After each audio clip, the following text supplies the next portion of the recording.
আজ 7ই জুলাই 2025 সাল। আজ থেকে অনেক বছর আগে 1931 সালের 7ই জুলাই আমরা দেয়ালে চিত্রিত করেছি বিবাদী মাস্টারদা, প্রীতিলতা। একটা ছবির মধ্য দিয়ে আমরা সশস্ত্র সংগ্রামী বিপ্লবী তাদের ছবি চিত্রিত করেছি। তো শুনতে পাচ্ছেন বোধহয় প্রারম্ভিক সমাবেশ চলছে আমাদের বিদ্যালয়ে। তো আজকে ওদের সামনে এই দীনেশ দাসের প্রতি শ্রদ্ধার্ঘ্য অর্পণ করব। আমরা একটু দেখবেন, বাচ্চাদেরকে উৎসাহিত করবেন এবং যে যার বিদ্যালয়ে যদি সম্ভব হয় সারাদিনের মধ্যে একটুখানি যদি পালন করা যায়, আমরা হয়তো বাচ্চাদেরকে কিছু সুশিক্ষা দিতে পারি। সেই কামনা নিয়ে আমরা আমাদের প্রারম্ভিক সমাবেশে বীর শহীদ দীনেশ দাসের উদ্দেশ্যে কিছুক্ষণ নীরবতা পালন করব এবং তার সম্বন্ধে কিছু কথা বলবো। ক্লাস 5, 4, 3, 1, 2 শুনবে, যতটুকু মনে থাকবে ভবিষ্যতে তোমরা 4, 5 যখন পড়বে তখন খুব কাজে লাগবে। এখন ক্লাস 5-এ সবাই জোরেই বলবে, এই সবগুলো পড়ানো হচ্ছে না? হচ্ছে না? মহাপুরুষদের জীবনী পড়ানো হচ্ছে, তাই তো? আমরা এখন কোন জায়গায় আছি? বিবেকানন্দতে আছি। কিন্তু আজকে যে দিনটি আমাদের সামনে এসেছে সেই দিনটি তারিখটি হচ্ছে 7ই জুলাই। আমরা দেয়ালে ছবি এঁকেছি, দেখবে 5-এ পড়ানোর জন্য, সুবিধার জন্য।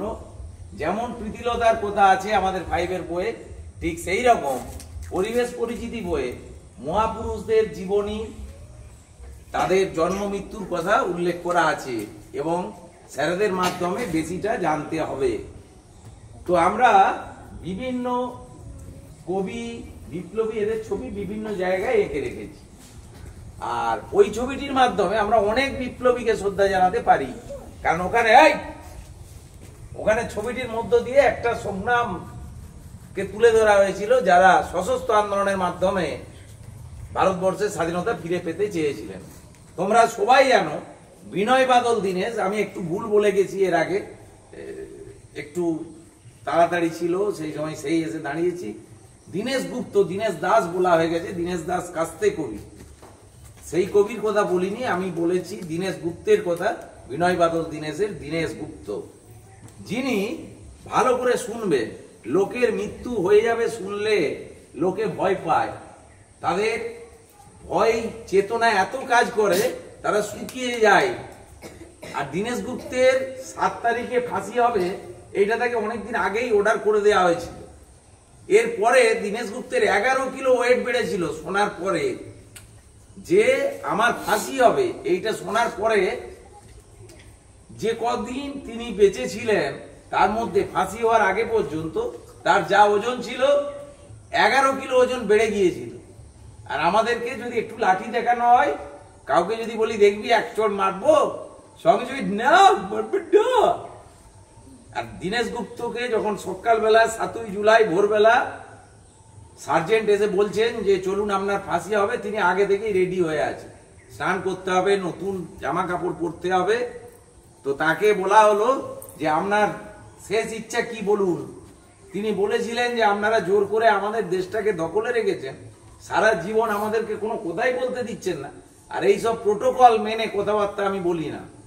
তিনি শুধু একটা কথাই বলেছিলেন, আপনাদের কাজ আপনারা করুন। কিছুক্ষণের মধ্যেই ফাঁসিতে লটকে গিয়েছিলেন দীনেশ দাস। তার আগে বলেছিলেন, এই দীনেশ গুপ্ত তার আগে বলেছিলেন বন্দে মাতরম। সঙ্গে সঙ্গে আলিপুর সেন্ট্রাল জেল এই বন্দে মাতরম ধ্বনিতে কেঁপে উঠেছিল।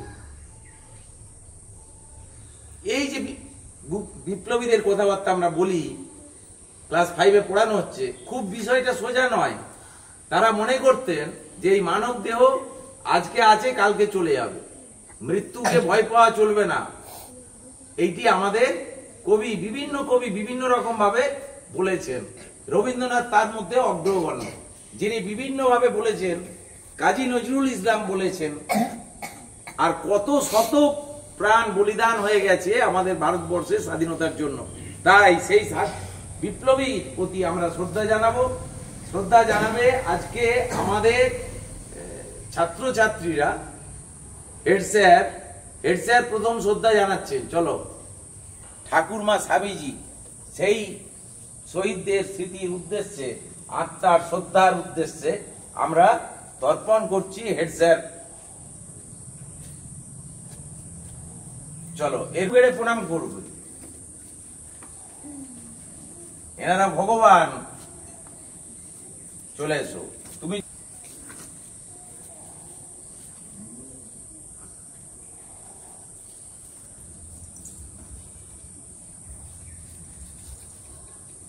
এরপর ক্লাস 2 এর কে